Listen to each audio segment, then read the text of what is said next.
Les propriétaires de constructions anarchiques le long des rails seront sanctionnés. Les ministres en charge du logement et de l'équipement étaient ce matin sur l'emprise des rails pour informer et sensibiliser les populations sur les risques de telles constructions. Au Sénégal, la star internationale du show business, Youssou N'Dour, a décidé de se lancer dans la présidentielle du mois prochain dans son pays. Il a déclaré hier soir à Dakar. C'est la fin des tracasseries des téléspectateurs de l'ORTM depuis quelques jours. TM2 avait occupé la fréquence de réception de la télévision nationale. Mais depuis ce matin, vous pouvez recevoir l'ORTM, la télémère, et TM2 sur votre antenne TV5. Madame, Monsieur, bonsoir. Merci d'être avec nous sur l'ORTM et bienvenue à ce journal. Les présidents ou représentants des partis politiques étaient ce matin face au ministre de l'administration territoriale et des collectivités locales. C'était au gouvernorat du district de Bamako, une réunion périodique du cadre de concertation partis politiques, ministère de l'administration territoriale, qui a permis aux deux partis de se donner d'importantes informations sur le processus électoral en vue des élections générales de 2012. Reportage Nando Dambeli. Il a fallu un peu plus de 5 heures d'horloge pour vider l'ordre du jour de cette rencontre. Le jeu en vaut la chandelle. Les points examinés sont entre autres la lecture et l'adoption du compte-rendu de la réunion du 13 octobre 2011, la présentation partielle des résultats de la révision des listes électorales, le compte-rendu et l'adoption de la loi électorale par l'Assemblée nationale, le schéma d'organisation du bureau de vote pour les scrutins couplés et enfin les questions diverses. Ce qu'on dénonce ici, c'est que c'est l'incohérence des partis politiques par rapport aux décisions prises par la concertation depuis quelques mois. Parce que nous avons participé à plusieurs concertations ici, notamment sur l'élaboration du fichier. Il y avait la DGE et l'administration territoriale. Les partis étaient convenus d'aller avec un fichier consensuel et aujourd'hui, à 3 mois des élections, nous voyons que ces mêmes partis viennent dénoncer ce fichier. Donc il y a une incohérence totale avec la première décision qu'ils avaient prise ici dans la même salle. Pour le 5e point de l'ordre du jour, il faut retenir que le vote par témoignage est accepté par l'Assemblée nationale et les procurations rejetées pour tous, sauf les agents électoraux absents de leur lieu de résidence le jour du vote. Une disposition qui a suscité de vives réactions dans la salle. En plus des innovations apportées à la loi électorale, des spécimens du matériel électoral allant des imprimés aux isoloirs en passant par les urnes ont été présentés à l'assistance. Tout ceci dénote les gros efforts déployés par l'État et la classe politique pour sécuriser les scrutins à venir. La classe politique l'attendait depuis très longtemps, que les bulletins de vote soient sécurisés. Nous en avons assez, n'est-ce pas, des polycopies qu'on met dans l'urne, qu'on parle de méthodes de fraude, et pour faire élire n'importe qui. Ça nous devons dire la vérité, il faut barrer la route à la fraude de nos mœurs politiques. N'en déplaise aux fraudeurs, en tout cas, les nouveaux bulletins sont à souche et infalsifiables. Quant aux urnes, il y aura 2 types, les plus grandes pour la présidentielle et l'ancienne pour le référendum et les législatives. L'isoloir a aussi connu des modifications pour limiter les cas de fraude. Il permet désormais aux observateurs d'avoir l'œil sur l'électeur dans toutes ses péripéties. Je vous l'annonçais en titre, le ministre du Logement, de l'Urbanisme et des Affaires foncières et celui de l'Équipement et des Transports ont effectué ce matin une visite sur l'emprise des rails dans les quartiers de Kinzambougou et de Djelibougou. Le but était de recenser les cas de construction anarchique le long des rails et de prendre des sanctions contre les propriétaires des maisons qui ne sont pas bâties dans les normes requises. Il était aussi question de sensibiliser les populations à s'installer le plus loin possible des rails pour des questions de sécurité. Le reportage de Salimata Dao. À Bamako, l'emprise des rails est occupée de façon anarchique. Des maisons y sont construites illégalement et des gens y vivent, mettant leur vie en danger. Certaines maisons sont à 10 mètres des rails, alors que la distance réglementaire est de 25 mètres au minimum. Le ministre du Logement, de l'Urbanisme et des Affaires foncières, ainsi que celui de l'Équipement et des Transports, accompagnés d'une forte délégation, ont inspecté les lieux dans les quartiers de Kinzambougou et Djelibougou. L'objectif de cette visite était de constater des visu le phénomène de l'occupation de l'emprise des rails afin de mettre fin à ces désordres dans le domaine ferroviaire. Nous allons mettre une commission en place donc pour recenser toutes les occupations qui ont débordé sur les emprises des 25 et les mesures réglementaires à la matière donc seront prises dans les meilleurs délais pour que l'emprise en tout cas soit dégagée. L'extrême proximité des constructions des rails fait qu'en certains endroits, le conducteur de la locomotive ne voit pas les usagers de la route. Cela provoque souvent des accidents. Le ministre Semega demande aux populations de libérer l'emprise des rails pour le respect des normes de sécurité. Le constat est alarmant. Le long du parcours des rails à l'intérieur de la ville de Bamako, toutes les emprises sont prises. Il y a une emprise de 25 mètres à respecter de part et d'autre des rails. Et cela pour deux raisons. D'abord pour des raisons de sécurité. Il y a également les problèmes d'extension du réseau. Les deux ministres ont demandé au directeur national de l'urbanisme de recenser toutes les maisons déjà construites et en cours de construction pour leur démolition prochaine. Cette opération se fait dans le simple besoin de développer le transport ferroviaire au Mali et surtout dans le but de préserver la sécurité des populations maliennes. Voilà, c'est très important. Il faut respecter les normes de construction. Le ministre du Développement social, de la solidarité et des personnes âgées était lui aussi sur le terrain. Il a visité ce matin l'Institut national de formation des travailleurs sociaux. C'était pour s'enquérir des conditions de travail et des préoccupations du personnel d'encadrement et des étudiants. Par la même occasion, le ministre Harouna Cissé a annoncé la dotation très prochaine de l'Institut de 2 bus neufs pour faciliter le transport des étudiants et l'équipement de la bibliothèque de l'établissement. Une visite suivie par Bourama Traoré. Ce n'est pas une promenade de santé, mais plutôt une visite de confirmation d'une information. Information selon laquelle l'Institut national de formation des travailleurs sociaux n'est pas une école comme les autres. Établissement public à caractère scientifique et technologique, cet institut assure la formation initiale, continue et la recherche en travail social. Triple mission soutenue par une bonne discipline. Nous contrôlons la présence tous les matins. Et il ne suffit pas vraiment de travailler en classe quand tu es indiscipliné, tu ne passes pas. Il ne suffit pas de travailler en classe quand tu ne fais pas correctement le stage, tu ne passes pas. Il fallait que la cour soit aussi un exemple de respect entre les étudiants de différentes générations. Donc ce sont des principes que nous avons cultivés et que nous avons obligés, dont le respect a été obligatoire. Par cette visite à l'Institut de formation des travailleurs sociaux, le ministre du Développement social veut s'imprégner des conditions de travail des étudiants et du personnel d'encadrement. Sur place, le ministre Harouna Cissé a visité certaines infrastructures de l'établissement avant d'annoncer deux bonnes nouvelles. La première, l'équipement de la bibliothèque de l'école. La seconde, la dotation de l'Institut de 2 nouveaux bus pour faciliter le transport des étudiants.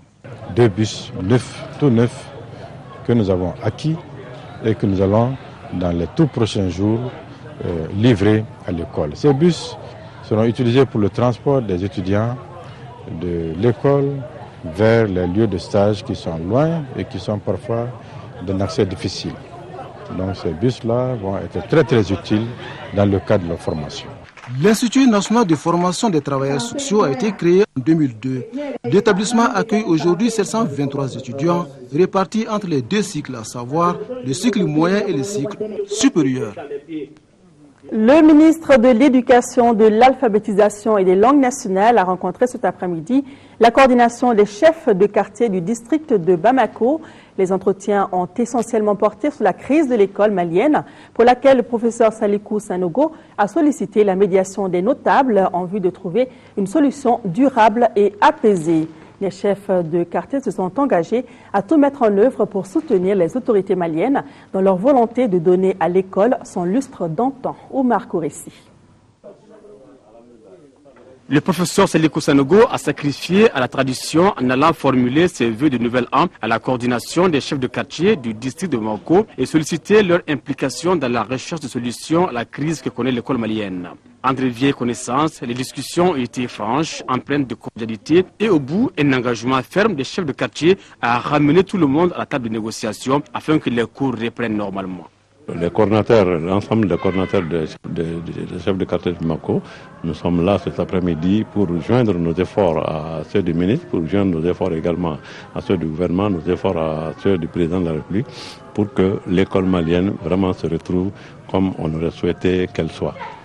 Visiblement ému par cette marque d'attention des chefs de quartier à son égard et leur disponibilité à apaiser l'école malienne, le ministre Sanogo leur a témoigné de toute sa gratitude et a soutenu qu'il n'en attendait pas moins. Et je suis très heureux de constater que nos coordonnateurs ont reçu favorablement cette démarche et se sont engagés à faire en sorte que les points de vue des syndicats et du département se rapprochent et qu'on aille vraiment vers l'apaisement de la situation. Cela ne m'étonne pas parce que ils ont été depuis tout le temps, je dirais, aux côtés de l'éducation pour faire en sorte que notre système éducatif marche bien. Les discussions entre le gouvernement et le syndicat des enseignants achoppent aujourd'hui sur quelques difficultés telles que l'intégration de certaines catégories d'enseignants à la fonction publique de l'État et la réticence d'une partie des syndicats à venir à la table de négociation. Au Sénégal, la star internationale du show business, Youssou N'Dour, a décidé de se lancer dans la présidentielle du mois prochain dans son pays. Le chanteur vedette sénégalais Youssou N'Dour, 52 ans, l'a annoncé hier soir dans une déclaration sur la radio et la télévision Futur Média, RFM et TFM, appartenant à son groupe de presse. Il promet déjà d'entreprendre certaines actions dans la réduction du train de vie de l'État. Youssou N'Dour a choisi les ondes de sa propre télévision TFM pour annoncer sa candidature à la présidentielle au Sénégal. 10 minutes d'une déclaration solennelle. L'artiste candidat estime que c'est de son devoir, il se sent prêt à assumer la fonction et pose déjà les bases de son programme. C'est bien. Le premier acte que je poserai sera la réduction du train de vie de l'État. Avant la fin de mon mandat, l'autosuffisance alimentaire sera une réalité, la nourriture pour tous est mon combat. À 52 ans, Youssou N'Dour veut aujourd'hui mettre sa popularité au service de son pays. Déjà en 2010, il crée un mouvement citoyen, Fekke Massiboulé, je suis engagé en Wolof. Sa candidature est une suite logique, les Dakarois, eux, sont mitigés. Je pense qu'il n'a aucune chance de gagner. Youssou N'Dour, c'est une grande star reconnue au plan international. Et je pense qu'il devait tout simplement se contenter de ça, au lieu de se mêler de la politique. Sa candidature va rendre inéluctable un second tour au Sénégal, ce qui est une bonne chose pour le Sénégal d'avoir cette élection à 2 tours qui, à mon avis, risque d'être très dangereux pour Wade. Youssou N'Dour a toujours été très critique envers le gouvernement Wade, lui qui met en avant son investissement au Sénégal. Il détient une télévision, plusieurs groupes de presse influents, des studios de production et des lieux de concert. Il s'est lancé en 2008 dans le microcrédit et reste très engagé sur des actions humanitaires, comme ici avec l'UNICEF au Kenya. Youssou N'Dour, c'est surtout l'artiste africain le plus connu sur la scène internationale. Une vingtaine d'albums, des concerts qui affichent complet et de multiples récompenses. Reste à savoir si sa popularité se transformera en bulletin dans les urnes le 26 février prochain. La population est en colère. La raison, le gouvernement a décidé d'arrêter les subventions sur le prix des carburants, souhaitant les investir dans les infrastructures du pays. Conséquence, les prix des carburants ont doublé aux grandes dames des populations. 2012 coûtera cher à la pompe aux automobilistes nigérians. Cette semaine, le prix du litre d'essence a été multiplié par 2. Il passe de 30 à 66 centimes d'euros. À l'origine de cette augmentation, la suppression d'une subvention gouvernementale. Fait 1 heure que je suis là avec ma blouse, alors que je devrais être à l'hôpital avec mes patients. Il n'y a que Dieu qui puisse faire quelque chose pour le Nigeria. Colère à la pompe et grogne dans la rue. Pour protester contre cette augmentation, des milliers de personnes ont manifesté. Si le gouvernement ne revient pas sur sa décision, les syndicats promettent de paralyser le pays. Au Nigeria, on ne peut pas payer l'essence au même prix que les Américains. On n'a pas le même salaire minimum. Il faut descendre dans la rue et se battre contre cette injustice. En supprimant cette subvention, l'État espère économiser 6 milliards d'euros par an. Il promet d'utiliser cet argent pour moderniser les infrastructures du pays. Une promesse qui laisse les Nigérians sceptiques. Dans le passé, les différents gouvernements n'ont jamais tenu leurs promesses. Alors comment croire que ce que nous allons obtenir à la place de cette subvention va améliorer notre quotidien ? Artisans, avec leur groupe électrogène, usagers des transports en commun, la hausse du prix de l'essence n'épargnera personne. Paradoxe, le Nigeria, premier producteur de brut d'Afrique, manque de capacité de raffinage. Il doit donc acheter à l'étranger l'essentiel de son carburant au prix du marché. Ici, au Mali, la sous-direction des enquêtes douanières a appréhendé un passager en possession de cocaïne d'une valeur de 30 millions de francs CFA. Le passager avait cette cocaïne, tenez-vous bien, dans son ventre, donc il l'avait avalée. La marchandise extraite a été récupérée et le transporteur mis à la disposition du parquet. Mariam Sagara est allée voir pour Mali Actualité. Ces 30 boules de cocaïne étaient logées dans le ventre de Ousmane Diallo, un Guinéen à nationalité douteuse puisqu'il est en réalité anglophone. Il faut dire que Ousmane s'était vu refuser l'entrée du territoire portugais parce que détenant des documents falsifiés. Son passeport a été retenu par les autorités portugaises, mais photocopie nous a été livrée. Au-delà de cela, il a une carte d'identité guinéenne et une autre carte d'identité délivrée par les autorités guinéennes à Bamako. Avec sa charge, Ousmane, refoulé de Lisbonne, a débarqué à l'aéroport Bamako-Senou et fini sa course à la douane. À son retour au niveau de l'aéroport de Bamako-Senou, il a été pris en filature par cette cellule qui a eu à intervenir d'abord sur les effets dont disposait Ousmane. Cette recherche n'a rien donné. Une visite approfondie a permis, n'est-ce pas, de découvrir que Ousmane portait dans son estomac, n'est-ce pas, les produits dangereux. Après avoir pondu les 20 boules, Ousmane, pour dégager les autres, a demandé quelques morceaux de gâteau pour l'évacuation rapide. La cellule des enquêtes douanières a ainsi mis à la disposition de la police le nommé Ousmane, qui détient plusieurs faux documents de voyage, ce qui est à l'origine de son renvoi d'Espagne. Voilà, vigilance, vigilance. Quelles sont les attentes des Maliens par rapport à l'année 2012 ? Notre équipe de reportage, dirigée par Amadou Sankaré, a fait le tour de la capitale, Bamako, pour y répondre. La plupart des personnes interrogées souhaitent, entre autres, la pleine réussite de l'organisation des élections présidentielles de 2012 ou encore le respect scrupuleux du code de la route, suivant le reportage. Après les fêtes de fin d'année, les Bamakois ont repris le chemin du travail. Dans cette ambiance de l'après-fête, chacun dessine selon ses vœux des actions majeures à mener en 2012 au Mali. Parmi les attentes de ces nombreuses personnes rencontrées figure l'organisation réussie des élections générales. Par rapport à 2012, nous souhaitons la paix, la sécurité, nous souhaitons des élections paisibles, régulières, transparentes. Nous souhaitons enfin le développement harmonieux pour tout le Mali. Je souhaite bonne année à l'humanité entière, parce que Dieu aime tout le monde.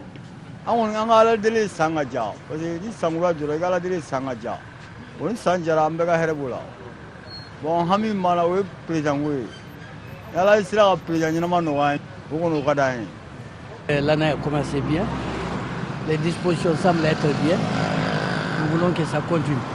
On a parlé des élections, partout en Afrique, chaque fois ça cause des incidents. Ici chez nous au Mali, depuis ce dernier temps-là, ça se déroule très normalement. On veut que ça continue tel. Je veux que les femmes participent beaucoup aux élections, que la présidente soit une femme. L'école, la santé, le logement, l'emploi jeune, la sécurité alimentaire, voilà autant de sujets qui tiennent à cœur aux Maliens pour la nouvelle année. Bonne et heureuse année et surtout beaucoup de succès. Mes attentes, c'est le bonheur pour tous et plus de développement. Dans le domaine de l'éducation, du manger et même de l'habitat. Ça, c'est des attentes pour le pays et c'est des vœux que nous souhaitons pour notre État. Densanunga barako ya hamnangode nala sira ko konya noya fama kunya jo andew na ambolo o kadanyo ko sabe amere de fere kamalo nuni baloko ben noya o de kadi.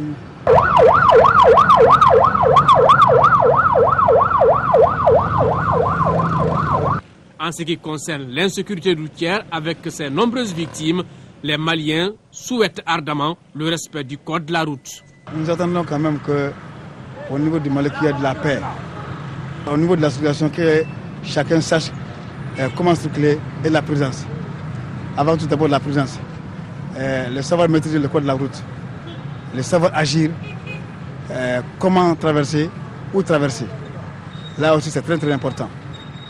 Pour quand même bannir l'insécurité routière, il faut quand même de la discipline, la courtoisie, le pardon les uns envers les autres. Bien que les préoccupations soient diverses, la nouvelle année constitue une source d'espoir pour les uns et les autres. Voilà, bonne année à toute la population malienne et que vos vœux soient exaucés. Une fois lancé, TM2 avait automatiquement pris la fréquence de réception de la télévision nationale sur les antennes, particulièrement ici à Bamako. Et du coup, l'ORTM chaîne mère n'était plus disponible. Mais depuis ce mardi matin, la télévision nationale et TM2 de l'ORTM sont dorénavant accessibles sur votre antenne TV5. Pour plus d'informations sur la procédure de réception des deux chaînes, écoutons le directeur technique de l'ORTM, Étienne Koulibaly, est au micro de Aboubakar Maïga. Pour permettre aux téléspectateurs de Bamako de voir la TM2, donc nous avons demandé aux rediffuseurs Mali Vision et Multicanal de mettre TM2 dans leur bouquet. C'est ce qu'ils ont fait. Donc les gens peuvent voir TM2 dans les bouquets de Mali Vision et de Multicanal en clair. En dehors de bouquets, ceux qui n'ont pas ces décodeurs peuvent aussi avoir TM2 en utilisant une simple antenne TV5. L'antenne qu'on appelle TV5, c'est l'antenne MMDS. Donc ils peuvent l'avoir en utilisant simplement l'antenne TV5. Mais le problème qui s'est passé, c'est qu'on a mis TM2 à la place de ORTM, de la nationale, pour quelques jours. Mais aujourd'hui, mardi, nous avons commencé à émettre la nationale sur MMDS vers 11h aujourd'hui. Donc les gens peuvent, en syntonisant de nouveau leur téléviseur, ils peuvent retrouver maintenant l'ORTM, pas dans l'ancien canal, mais sur un autre canal un peu plus bas. Et ils peuvent avoir l'ORTM. Ensuite, ils ont leurs autres chaînes et ils vont avoir aussi la TM2. La nationale et la TM2 se trouvent sur le même satellite, sur le IS-25, qui se trouve situé à 31,5 degrés ouest. Ceux qui ont les orientations des paraboles savent là où trouver le 31,5 degrés ouest.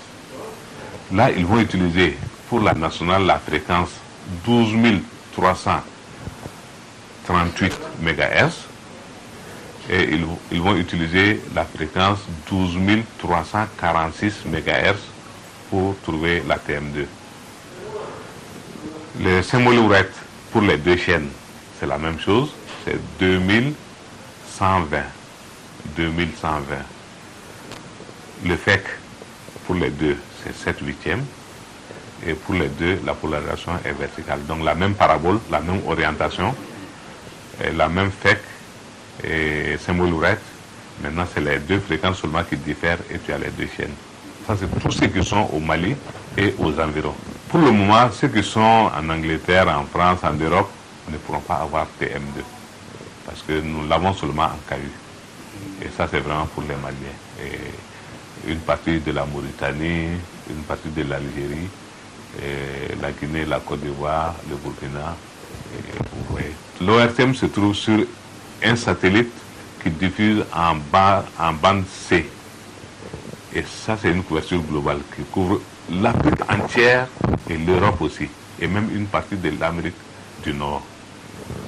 En plus de cela, nous avons des rediffuseurs en Europe qui ont pris ce signal de la bande C et qui l'ont mis en bande KU pour une couverture locale en bande KU en Europe et une couverture locale en bande KU aux États-Unis.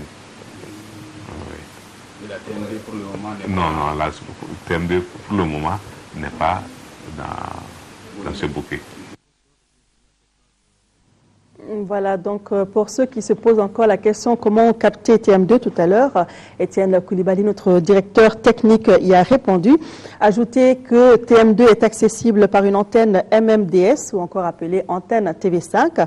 Dans les bouquets multicanal et Mali Vision sur la bande KU à Bamako et partout au Mali avec une parabole de 60 cm disponible sur le marché par une antenne normale si vous avez un téléviseur numérique ou encore avec un décodeur non crypté disponible sur le marché.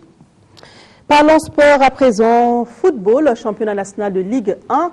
La 5e journée a donné le temps hier avec 2 matchs au stade Modibo Keïta.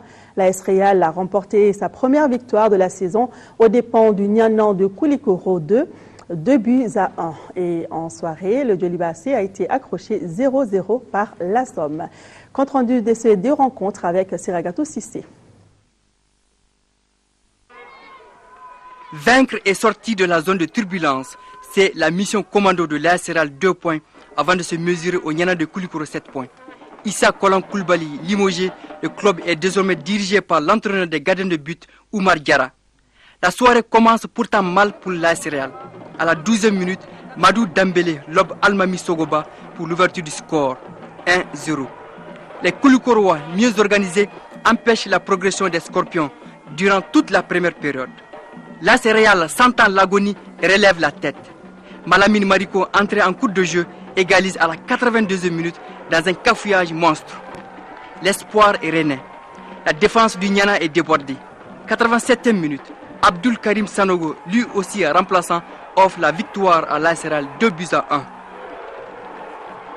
Croiser le Djoliba sur sa route est une source de motivation pour la Somme. Les pensionnaires de Missira avaient contraint au nul successivement le Stade malien de Bamako 2-2 et la Jeanne d'Arc 0-0. Le piège est alors tendu pour le leader Djoliba Assi. Les hommes du technicien Alou Badra Diallo tournent en rond, mais ça ne passe pas. Score final 0-0. Le Djoliba Assi est le 3e gros morceau avalé par la Somme. Nous restons en sport ou plutôt dans les infrastructures sportives. Les clés de la nouvelle salle du Palais des Sports seront remises en mai prochain. En visite sur le site cet après-midi, les ministres en charge du dossier ont apprécié l'état d'avancement des travaux. Le compte-rendu de cette visite avec Abdul Karim Kaba. Dans 4 mois, le Palais des Sports de Bamako sera opérationnel. L'assurance a été donnée cet après-midi au cours de la visite de supervision du ministre de la Jeunesse et des Sports et ses collègues en charge du dossier. L'avancement des travaux du palais est satisfaisant. On a commencé la vitesse de croisière pour pouvoir finir dans le délai requis, c'est-à-dire avant le mois de juin 2012. Le parking va revenir au chantier de basket. Le chantier du Palais des Sports de Bamako est construit par la Société Générale Chinoise COVEC. En tout, l'infrastructure va coûter près de 9 milliards de francs CFA. Le président de la République tient à l'exécution correcte de ce chantier dans les délais requis. C'est pourquoi il a donné des instructions fermes à tous les ministres chargés donc, de suivre ce chantier, d'accompagner la société COVEC afin que les travaux puissent être terminés dans les délais. L'entreprise exécute cela sur fonds propres. Maintenant, avec un marché qu'il a avec l'État malien, l'État va le rembourser sur 2-3 ans. Bâtie sur 2 niveaux, elle aura comme capacité 5000 places. Cette nouvelle salle multifonctionnelle offrira à toute la jeunesse malienne toutes les commodités pour la pratique sportive. Il y a juste un instant, nous vous expliquions comment recevoir TM2. Pour tout autre renseignement concernant justement les différents modes de réception de TM2, appelez au numéro suivant Malitel 20 72 06 94. Malitel 20 72 06 94. Orange 44 98 01 01. Orange 44 98 01 01. Voilà, ce journal est terminé. Merci de l'avoir suivi tout à l'heure. Numéro spécial de formation continue, ce sera avec Sira Bachili. Et à suivre également ce soir le 136e numéro de Cyberantique avec Ibrahima Traoré et toute son équipe. Les rendez-vous de demain, à partir de 11h45, vous pourrez suivre l'intégralité de la cérémonie de présentation des vœux des cadres de l'administration au Premier ministre. Par ailleurs, le film de 10h45 vous sera diffusé à 10h15. Voilà pour les rendez-vous de demain matin.